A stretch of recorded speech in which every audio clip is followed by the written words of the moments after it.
우리 팔복의 다섯 번째, 긍휼히 여기는 자의 복입니다. 긍휼히 여기는 자는 복이 있나니 그들이 긍휼히 여김을 받을 것이며. 우선 팔복의 후반부에 대해서 좀 말씀을 드려야 되겠습니다. 제가 팔복 시작할 때 말씀드렸는데, 팔복의 전반부 네 가지와 후반부 네 가지는 약간 이 교훈을 적용하는 측면에서 차이가 있습니다. 전반부 네 가지는 은혜를 갈망하는 심령 상태를 나타내요. 주로 구원받기 전의 심령 상태라 이렇게 생각할 수가 있습니다. 내 심령 안에 아무것도 없는 빈 공허한 존재임을 아는 것, 또는 내가 죄밖에 없는 것을 애통해하는, 뿐만 아니라 하나님의 처분대로 받을 수밖에 없는 자인 것을 알고 온유하게 따르는, 뿐만 아니라 내 자신에게 의로움이 전혀 없는 것을 깨닫고 의에 줄이고 목마른 상태.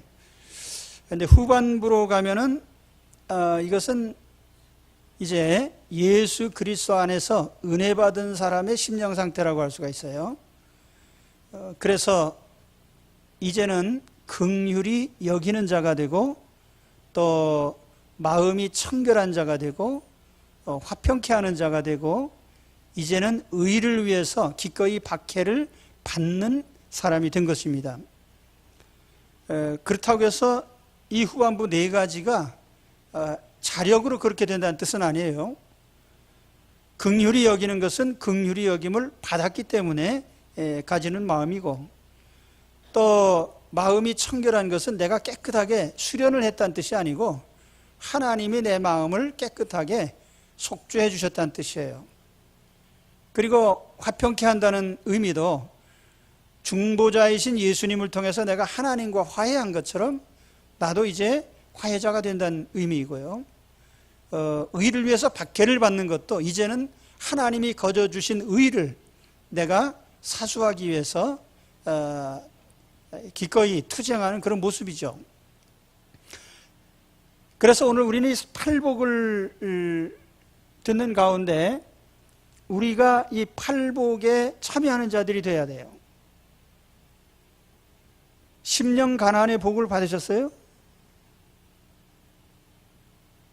그래서 천국을 얻으셨습니까?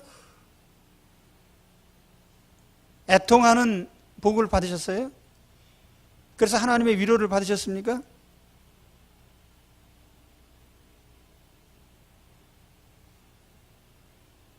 그래서 하나님 앞에 온유하게 하나님의 처분을 따르다 보니까 이제 하나님 주시는 기업을 받게 되었습니까? 의에 줄이고 목마른 내 심령에 예수님을 통해서 하나님의 의를 부어주심으로 이제 배부름을 체험을 하셨습니까? 그리고 그 단계로부터 이제 더 나아가야 돼요. 전반부의 네 가지가 주로 자기 자신의 비참한 모습을 보면서 자각하고 자기 심령 상태의 문제를 보는 그런 시각이라고 하면은, 이제 후반부는 오히려 하나님의 은혜를 받고 보니까 이제는 시야가 열려서 자신뿐 아니라 타인에게까지 이제는 은혜를 끼치게 되는 것입니다. 그래서 긍휼히 여김을 긍휼히 여기게 되고, 또 화평케 하는 자가 되고, 이러한 삶으로 나가게 되는 거예요. 의를 위해서 이제 투쟁을 하게 되고, 이런 단계가 되는 것입니다. 그래서 오늘 우리는 이 팔복의 보다 더 적극적인 면으로 이제 은혜 받은 자로서 하나님의 팔복에 참여하는 자들이 되시기를 축원합니다. 오늘 말씀은 의에 긍휼히 여기는 자입니다.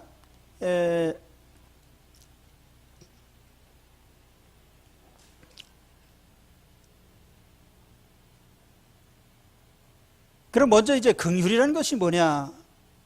불쌍히 여기는 거죠. 신약 성경에서 주로 사용되는 단어, 또 오늘 말씀에 나타난 단어를 보면은 엘레몬이라는 단어를 썼습니다. 엘레몬. 동정심과 자비심을 나타내는 말이에요. 사도 바울은 에베소서 4장 1절 2절에서 이런 말씀을 했습니다. 그러므로 주 안에서 갇힌 내가 너희를 권하노니 너희가 부르심을 받은 일에 합당하게 행하여 모든 겸손과 온유로 하고 오래 참음으로 사랑 가운데서 서로 용납하고. 근데 여기에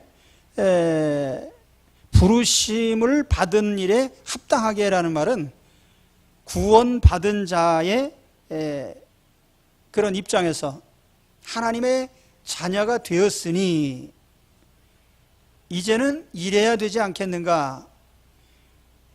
그리고 거기에 모든 겸손과 온유, 오래 참음, 사랑 가운데서 서로 용납하는 것, 이러한 개념들이 전부 한 줄에 꿰인 것이 뭐냐면 바로 긍휼입니다.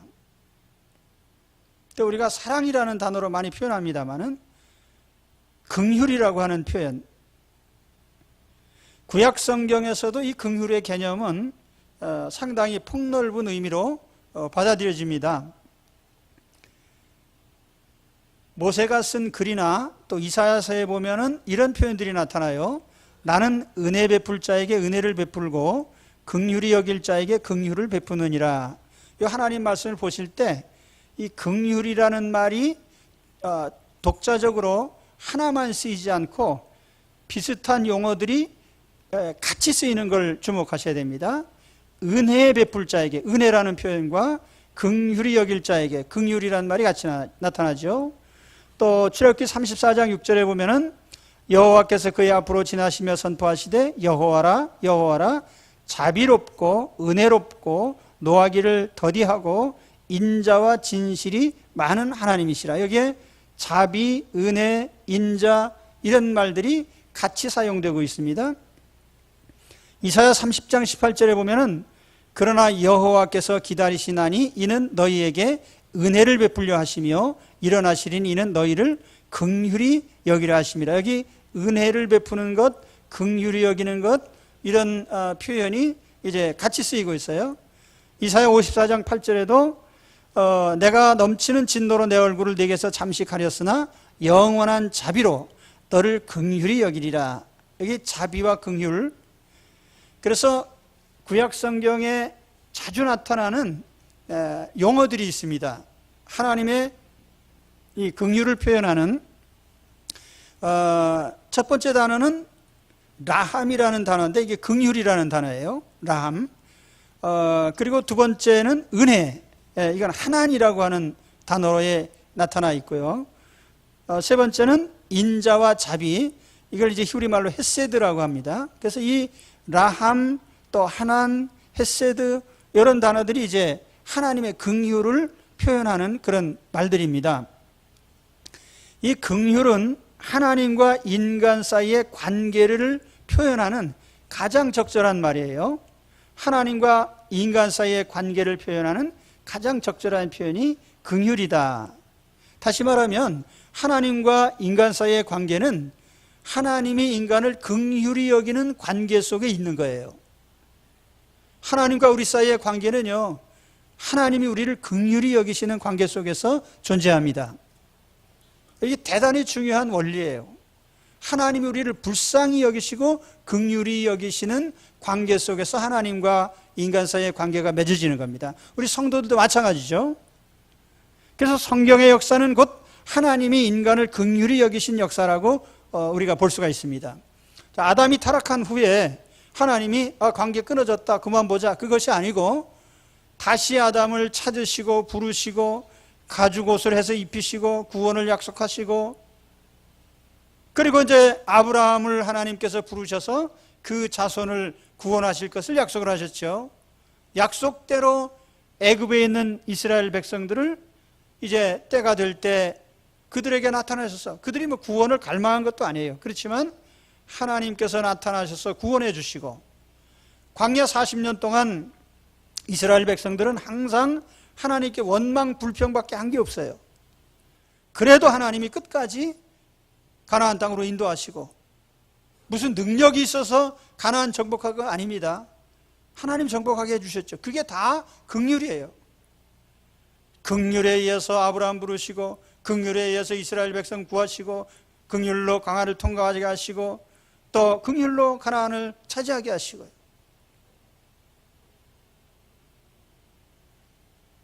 무엇보다도 가장 큰 긍휼은 오늘 우리가 예수님을 믿게 된 긍휼입니다. 예수 그리스도를 믿어서 하나님 자녀가 된 것이 나의 종교적 선택이 아니라 하나님의 부르심에서 시작된 것입니다. 아무 조건이나 대가도 요구하지 않으시고 예수님께서 십자가에서 내 죄를 대신하셔서 희생하심으로 우리가 하나님의 자녀가 됐어요. 거저 하나님의 자녀가 된 겁니다.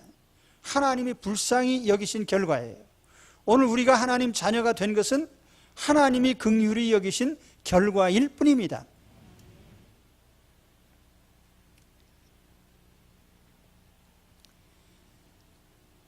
구약 성경에 이와 같은 하나님의 긍휼을 가장 잘 표현한 성경이 호세아서입니다. 호세아서. 시간이 있으시면 호세아서를 한번 읽어보시기 바랍니다. 호세아서에 보면 이스라엘 백성의 별명이 두 가지 나타나죠. 로루하마, 로암미. 루하마라고 하는 이 표현은 히브리 말에 라함이라고 한 긍휼이라는 단어를 그렇게 이제 루하마로 표현했어요. 왜냐하면 그 단어 꼬리가 그렇게 어형 변화를 일으켜서 루하마가 됐지만 사실 라함이에요. 루하마라는 말은 긍휼히 여김을 받는다, 긍휼이라는 뜻인데, 로루하마 그러면 긍휼히 여김을 받지 못한 자라는 뜻이에요. 긍휼히 여기지 않는다. 또 아미라는 것은 내 백성이라는 뜻인데, 거기에 로라는 부정사가 붙어서 로아미 그러면 내 백성 아니다 그런 뜻이에요. 그런데 하나님이 긍휼 입지 못하고 또 내 백성 아닌 그 자식들을 하나님의 백성으로 긍휼을 입혀주신 거죠. 자, 호세아서 얘기를 조금 더 하면요, 하나님께서 호세아 선지자에게 너는 아주 음란한 저 창녀하고 결혼해라. 이름은 고멜이죠. 선지자가 감히 창녀하고 결혼하라고 하면 이 타락하란 말입니까? 일부러 하나님이 호세아 선지자를 타락시키려고 그런 말씀이 아니에요. 그 당시 사회상이 그만큼 타락했다는 뜻이고, 또 다른 측면에서 보면 이것은 이스라엘 백성들을 향한 실물 교육입니다. 하나님이 얼마나 마음 아프신지 한번 네가 겪어보라는 거죠. 선지자를 통해서. 그래서 호세아가 고멜이라는 창녀와 결혼했습니다. 이 여자는 한 남편에 만족하는 여자가 아니에요. 그래서 남편이 있는데도 불구하고 누가 옷 몇 벌 주겠다, 뭘 주겠다 그러면 또 해서 다른 남자하고 또 이렇게 살림을 차리고 하는 식으로, 그래서 여러 남자와 관계를 맺는 그런 여자입니다. 그래서 이 고멜이 낳은 자식이 그 이름을 붙여서 이제 로암미, 로루하마 이런 식으로 이름을 붙인 거예요. 실제적으로 보면 그렇잖아요. 자, 나와 결혼한 내 배우자가 나가서 다른 배우자도 아니죠. 뭐 이 남자 저 남자 해가지고 자식을 낳았어요. 그런데 그 자식을 내 자식으로 받을 수 있겠어요? 내 자식이 아니다, 내 백성 아니다, 그런 취지의 말이에요. 그리고 도저히 내가 용납할 수 없다, 긍휼히 여길 수 없다, 그런 말입니다. 그런데 나중에 그럼에도 불구하고 다시 데려다가 살라고 하나님 명령하시죠. 그리고 그 부정한 자식들을 내 자식으로 삼아주겠다. 그래서 로암미가 암미가 되고요, 로루하마가 루하마가 된 것이에요. 내 백성이 아닌데 자녀로, 또 긍휼을 입혀줄, 도저히 그럴 입장에 있지 않은데 긍휼을 입혀줘요. 이게 하나님이 베푸신 긍휼을 이렇게 하나님 표현하신 겁니다. 이건 호세아 시대 사람들을 향해서 한 말씀이 아니고 오늘 우리가 그래서 구원받았다는 뜻이에요. 내가 하나님 앞에 영적으로 볼 때는 우상숭배자. 저도 예수 믿기 전에 우리 할아버님께서 믿던 게 뭐냐면 뭐 천도천신 대하주하는 이상한 주문해오는 우리 교주셨어요, 우리 할아버지가. 근데 하나님께서 나를 이렇게 하나님 자녀로 불러주셨습니다. 긍휼히 여기신 결과예요. 오늘 여기 우리 가운데 누구도 우리 예수님을 믿기 전에 하나님 앞에 정말 하나님만 유일하신 하나님이신 줄 알고 하나님 섬긴 사람들이 있나요? 하나도 없죠. 누구나 다 영적으로 보면은 이 호세아와 같은, 그리고 고멜과 같은 이런 처지에 있었던 것입니다. 그런데 하나님이 긍휼히 여기셔서 우리를 하나님 자녀로 불러주신 거예요. 성경에서 사도 바울은 로마서 9장 16절에 그래서 이렇게 얘기를 합니다. 그런즉 원하는 자로 말미암음도 아니요 다른 박질하는 자로 말미암음도 아니요 오직 긍휼히 여기시는 하나님으로 말미암음이니라. 이게 무슨 뜻이냐면 내가 하나님 자녀 되려고 열심히 원한 적이 없어요. 또 내가 하나님 자녀가 되기 위해서 수고하고 애쓴 적도 없어요. 그런데도 하나님께서 오직 긍휼히 여기셔서 나를 이렇게 부르셔서 예수님을 믿게 하시고 하나님 자녀로 만드신 것입니다. 이게 하나님 긍휼이에요. 그래서 디도서 3장 5절에 더욱 얘기하기를 우리를 구원하시되 우리가 행한 바 의로운 행위로 말미암지 않고 오직 그의 긍휼하심을 따라 중생의 씻음과 성령의 새롭게 하심으로 하셨나니, 여기 오직 그의 긍휼하심을 따라 이렇게 되어 있습니다. 하나님이 우리를 불쌍히 여기신 그 결과로 우리가 하나님 자녀가 된 것입니다. 잘난 척하지 마시란 얘기죠. 내가 그래도 똑똑해가지고 그 많은 종교 중에 기독교를 택하였다, 이런 생각을 하지 말라는 얘기예요. 하나님이 나를 긍휼히 여기신 결과로 불러주신 결과입니다.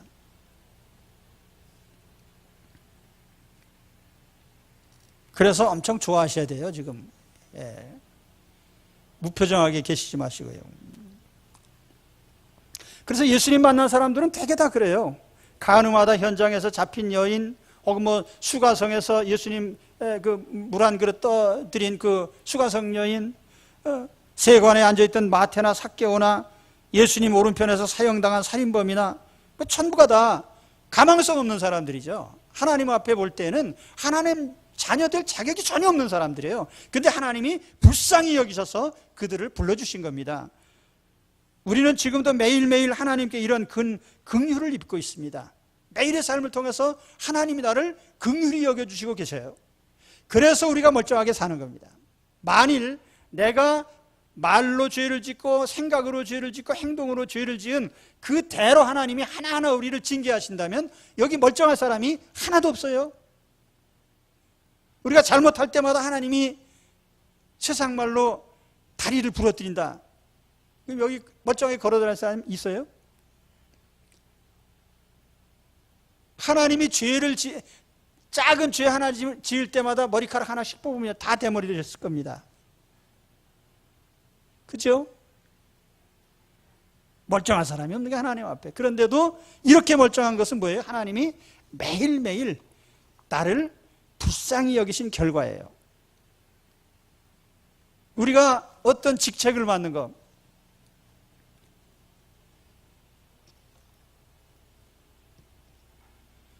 저는요 가장 사직서도 받아본 적이 있어요.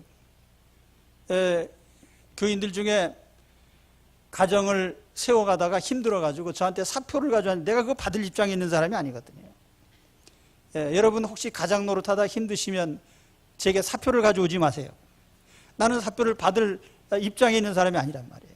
그건 하나님께 내야지요. 근데 만일 내가 일을 잘못하고 부족하게 하고 그래서 너 일을 그따위로 하냐고 하나님이 도로 내놔 그러면은 나는 일을 못할 거예요. 그런데 하나님이 늘 또 일을 맡겨주시는 것이 얼마나 큰 긍휼입니까? 가장으로서 혹은 가정에서 또는 직장에서 하나님의 성전에서 내게 계속적으로 하나님이 인정하시고 일을 시키시는 것은 하나님의 긍휼인 줄로 믿습니다. 그래서 하나님의 긍휼은 계속되는 거예요.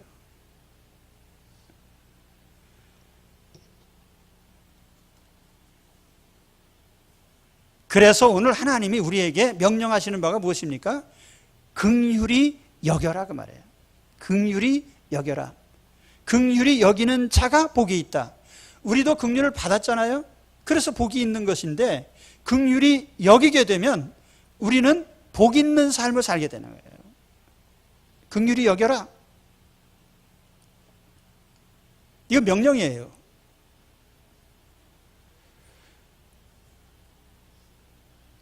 긍휼에 대해서 성경이 좋은 교훈이 있습니다. 마태복음 18장에 보면 베드로 사도가 주님께 와서 이런 질문을 했어요. 주여, 형제들이 나에게 잘못을 하면 몇 번이나 용서해 주면 될까요? 7번 정도 해주면 될까요? 그렇게 물었습니다. 그랬더니 예수님께서 7번? 70번씩 7번이라도 해야지. 그렇게 말씀하셨어요.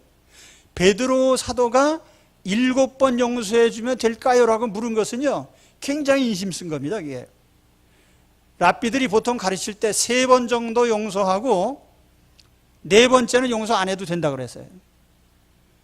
근데 베드로는 그걸 2배로 늘려서 6번에다가 그것도 조금 좀 부족할까 봐 한 번 더 한 거예요. 그게 7번이에요. 그런데 예수님은 7, 49, 490번 용서해줘도 괜찮다. 그 490번이 아니라 여기 계신 분 중에 7번은 그냥 490번 용서할 사람 있어요? 490번, 7번, 3번 무한히 용서해 주란 말이죠. 왜냐하면 그것이 하나님의 긍휼이니까. 근데 예수님이 그런 말씀을 하시면서 비유를 하나 해주셨어요. 그것이 뭐냐면 1만 달란트 빚진 자의 비유입니다. 어떤 사람이 자기를 고용한 주인에게 1만 달란트 빚을 졌습니다. 그 과정은 어떤지 모르겠어요. 아마 추측하기는 예를 들면 옛날 어떤 왕국의 세금을 거두는 관리에게 너는 이 지역에서 50억을 거둬라 그러는데 다 못 거두고 탕진을 했다든지 사취를 했다든지 어쨌든 나중에 공인회계사 불러다가 계산해 보니까 1만 달란트가 모자라요. 그 옛날에 절대 왕정 시대에 왕 앞에 1만 달란트 띄어먹었으면 그거 어떻게 됩니까? 큰일 나죠. 그러니까 왕이 화가 났어요. 너 도대체 뭐냐? 네 자신을 팔든지 내 처자식을 팔든지 다 팔아서 갚아라 그랬거든요. 옛날에 채무를 못 갚으면 종으로 팔렸습니다. 그러니까 이 사람이 깜짝 놀래가지고 주인 앞에 엎드려가지고 간절히 빕니다. 제발 좀 참아주십시오. 제가 어떻게 해서든지 다 갚겠습니다. 근데 여러분, 이 세상에서 남의 돈 떼어먹은 사람이 갚겠다고 하는데 그 말 믿는 사람이 어디 있어요? 이 못 갚는 액수입니다. 1만 달란트가 워낙 많은 액수이기 때문에. 근데 주인이 딱 보니까 한심해. 그걸 어떻게 갚아요? 가만히나 있으면 괜찮겠는데 갚겠다고 하니까 더 웃기는 거 아니에요, 이게? 그래서 주인이 차라리 그렇게 얘기를 했습니다. 야, 너 다 탕감해 줄 테니까 없는 걸로 하자. 그냥 놔줬어요. 아주 의외의 조치를 취한 거죠. 그러니까 이 사람이 풀려났어요. 근데 문제가 그 다음에 발생했습니다. 이 사람이 자기 동료한테 가가지고 100데나리온을 꿔줬는데 안 갚아요. 그래가지고 그 사람을 붙잡아다 고소해가지고 감옥에 넣었어요. 그러니까 딴 사람이 이 주인에게 그 얘기를 했습니다. 그랬더니 주인이 또 화가 났어요. 도로 붙잡아다 놨습니다. 너 내가 1만 달란트를 내가 탕감해 주면서 그렇게 했는데 네 같은 동료에게 100데나리온을 내놓으라고 감옥에 넣냐? 이 나쁜 놈아. 그래서 도로 붙잡아다가 감옥에 넣었어요. 너 갚을 때까지 감옥에 있어라. 못 갚으니까 종신형이죠, 뭐예요. 예, 너는 죽을 때까지 감옥살이 해라. 이 비유의 마지막에서 주님이 설명을 하셨습니다. 이 주인이 누구냐? 하나님 아버지다. 그리고 빚진 자는 누구냐? 너희들이다. 그리고 100데나리온 빚진 동료는 누구냐? 너희끼리 서로 그런 관계라는 거죠. 1만 달란트하고요 100데나리온하고 비율로 따지면 60만 분의 1입니다. 우리가 하나님 앞에 60만 원을 탕감받았는데 우리가 동료한테 1원을 탕감 안 해주는 거예요. 1원. 그게 우리들이라는 거예요. 이게 하나님 말씀이니까 사실이에요. 하나님은 거짓을 말씀하지 않으시니까. 우리가 하나님께 1만 달란트의 용서와 탕감을 받은 사람들입니다. 근데 우리는 서로 100데나리온, 그 60만 분의 1, 그걸 용서를 안 하는 거예요. 서로 긍휼히 여기지 않는단 말이에요. 얼마나 우리가 긍휼을 실천하는데 인색한가.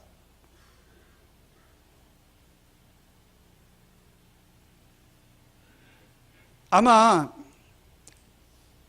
무엇보다도 우리가 실천해야 될 부분이 긍휼일 겁니다. 매일의 일과를 통해서요. 매일의 출입을 통해서요. 긍휼을 실천하시기 바랍니다. 예, 우리 장로님 3분만 아멘 하셨어요.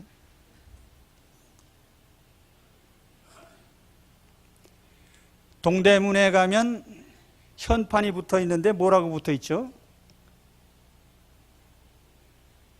동대문에 흥인지문 그렇게 되어 있어요. 남대문은요 숭례문, 저 북대문은요 돈의문. 또 그게 서대문인가? 그리고 또 하나 뭡니까? 북대문이 아니야. 서대문이 돈의문이고 북대문이 홍지문이에요. 홍지문. 근데 그 대문에다가 왜 그걸 갖다 붙여놨냐? 그러니까 맹자의 사단이라는 가르침이 있는데, 그럼 인의예지라는 게 있어요. 그래서 예를 들면 측은지심은 인지단이라고 해서요. 인이라는 게 뭐예요? 불쌍히 여기고 긍휼히 여기는 마음인데, 예를 들면 측은히 여기는 것. 그래서 사람들이 매일 그 동대문을 드나들면서 그 인에 대해서 생각하는 거예요. 측은히 여기는 마음 가져라. 대문 쳐다보고 다니면서 실천하라는 거예요. 그래서 남대문 드나들 때는 예를 숭상하는 사람이 되라. 그게 숭례문이에요. 또 의를 돈독히 해라. 예? 또는 지혜와 지식을 넓혀라. 크게 가져라. 홍지문이란 말이에요. 우리나라가 굉장히 문화민족입니다. 사실은요. 따지고 보면 저 서양 사람들이 사냥이나 해먹던 그 사냥꾼의 후예들이지 우리나라 사람들이 문화민족이라고요. 제가 말씀드리려고 하는 건 실천적인 면이에요. 문을 드나들면서 매일같이 이거 저 인에 대해서 실천하란 말이에요. 우리 그리스도인들이 정말 그래야 돼요. 우리가 매일같이 현관을 열고 대문을 드나들면서요. 오늘 내가 긍휼히 여기는 거 실천해야지. 불쌍히 여기는 거 실천해야지. 이렇게 해야 된단 말이에요.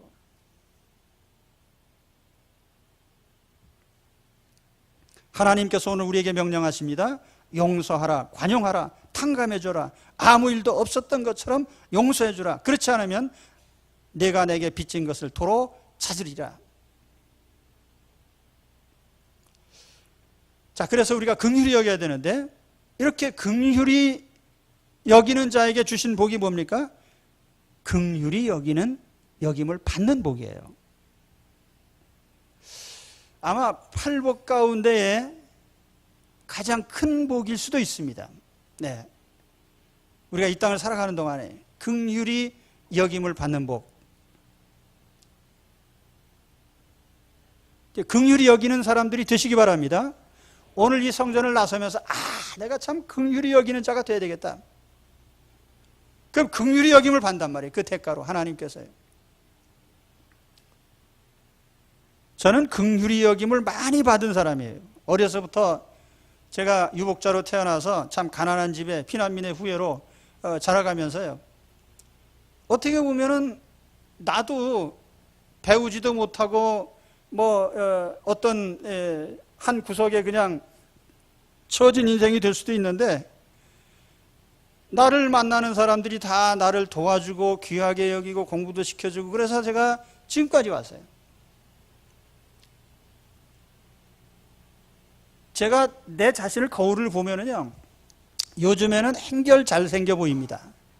그러니까 예전에 보면은 나를 산적이라고 그랬어요. 산적같이 생겼다고요. 학교 다닐 때 머리를 빡빡 깎아놓으면요, 상당히 무섭게 생기고, 지금 눈썹도 빠지고 해서 약간 좀 이쁘게 생겼는데, 옛날에는요 아주 무서웠어요. 그래서 제 대학 동창들이 오래간만에 만나가지고, 야, 너 옛날에는 무서웠는데 상당히 인자하게 생겼다. 평균적으로 잘생긴 걸 기준으로 하면 나는 한 40점쯤 되는 사람이에요. 근데 내가 만난 사람들이 다 나를 좋게 여기고 도와주고, 기왕이면 참 잘했다고 하고, 그러니까 지금까지 온 거죠.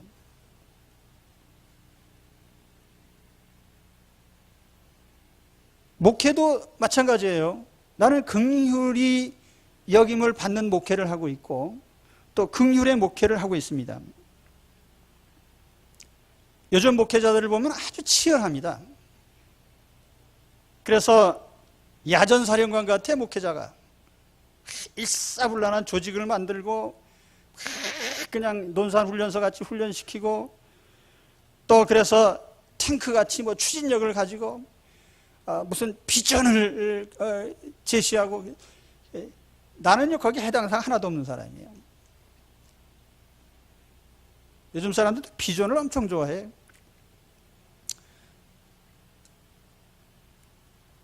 중세교회가요 탱크 같은 추진력이 없어서 망한 것도 아니고요. 오늘날 유럽 교회가 다 이렇게 사라진 것이 무슨 비전과 조직력이 없어서, 추진력이 없어서 그렇게 된 거 아니에요. 난 단 한 가지요, 하나님의 긍휼을 받지 못했다는 거예요. 하나님이 긍휼히 여기지 않으셨어요. 하나님이 긍휼히 여기지 않으시면 끝나는 거예요, 그날로.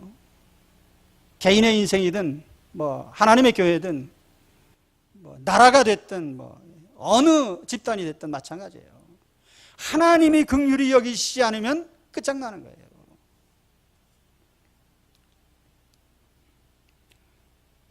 성경에 보면 야곱보다는 에서가 훨씬 더 활동적이고 세상적으로 보면 액티브한 사람이에요. 이삭보다는 이스마엘이 훨씬 세상적으로 탁월한 사람이에요.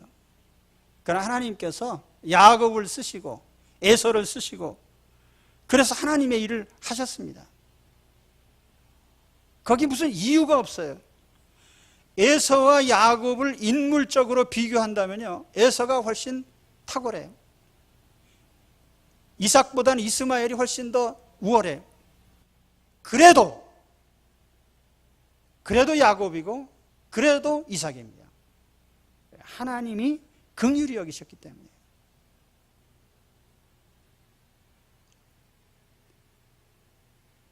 이 세상을 보면 성공하려고 애쓰는 사람이 성공하지 않습니다.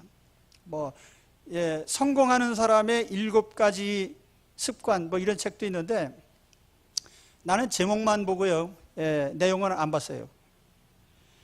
근데 그 습관대로 해가지고 성공하느냐?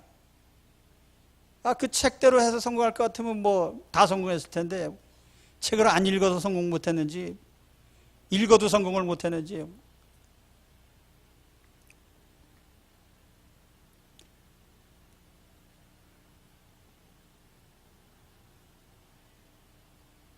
세상에 보시면요, 성공하려고 애쓰는 사람이 성공하는 게 아니에요.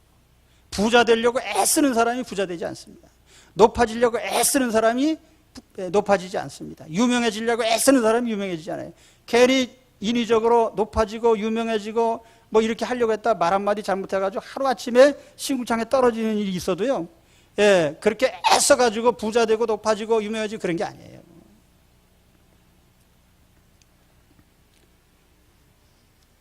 그렇잖아요. 오히려 어떤 사람은 일을 잘했는데도 욕먹습니다. 잘못하지 않았는데 비난당하고요. 별로 남을 해롭게 하지 않았는데 공격당하고요.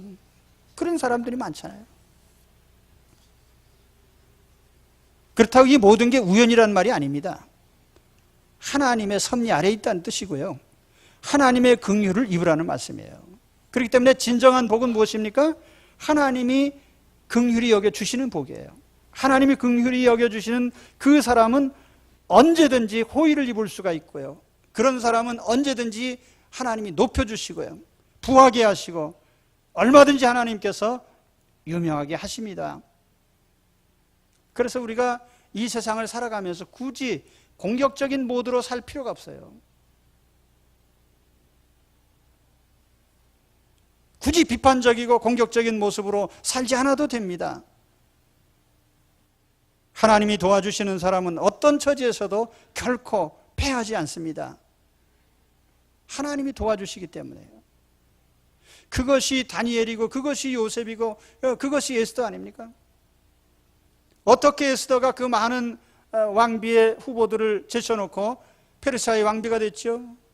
하나님의 긍휼 때문에.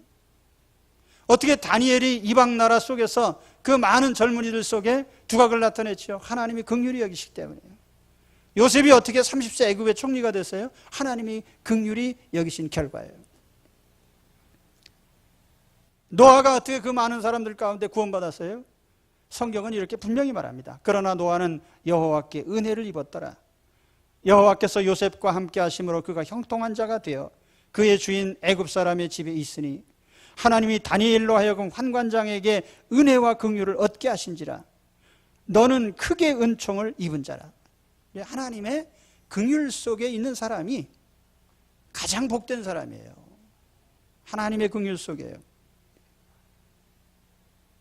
긍휼 속에서 살아간 사람이 바로 베드로 사도요, 마태요, 삭개오요, 수가성 여인이요, 가늠하다 잡힌 여인입니다. 오직 한 가지 하나님께 긍휼을 입었다는 거예요. 그래서 오늘 우리는 인위적으로 세상에서 잘 되려고 애쓰는 사람들이 아니라 하나님의 긍휼을 입는 사람들이 되셔야 됩니다. 그리고 그 긍휼은 오늘 우리가 긍휼히 여기면서 살 때 더욱 풍성하게 하나님 우리에게 긍휼을 베풀어 주신다고 그랬어요. 그래서 야고보 사도는 야고보 2장 13절에 이렇게 얘기를 합니다. 긍휼을 행하지 아니하는 자에게는 긍휼이 없는 심판이 있으리라. 긍휼은 심판을 이기고 자랑하느니라. 오늘 우리 모든 인생 문제의 해답이 거기에 있는 거예요. 긍휼히 여기는 자요.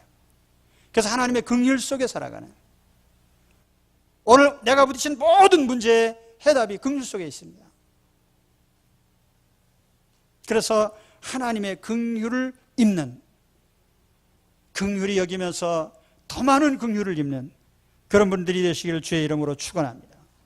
기도하겠습니다. 하나님 아버지,